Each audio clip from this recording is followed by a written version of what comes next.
ایک لڑکی طوطا خریدنے بازار گئی۔ اسے ایک بولنے والا طوطا پسند آیا۔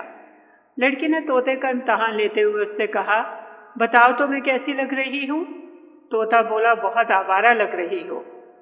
لڑکی نے دکاندار سے شکایت کی تو اس نے طوطے کو پکڑ کر پانی میں ڈبکی دی اور بولا، اب بدتمیزی کی تو پانی میں ڈبو دوں گا۔ طوطے نے وعدہ کیا کہ اب وہ ایسا نہیں کرے گا۔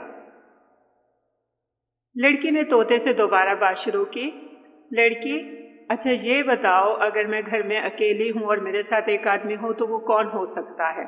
طوطا، تمہارا شوہر۔ لڑکی، اور اگر میرے ساتھ 2 آدمی ہوں تو؟ طوطا، تمہارا شوہر اور تمہارا دیور۔ لڑکی، اور 3 ہوں تو؟ طوطا، تمہارا شوہر، دیور اور سسر۔ لڑکی، اچھا اگر میرے ساتھ گھر میں 4 آدمی ہوں تو؟ طوطا مالک سے بولا، جاؤ پانی لے آؤ، میں نے تو پہلے ہی کہا تھا کہ یہ لڑکی آوارہ لگتی ہے۔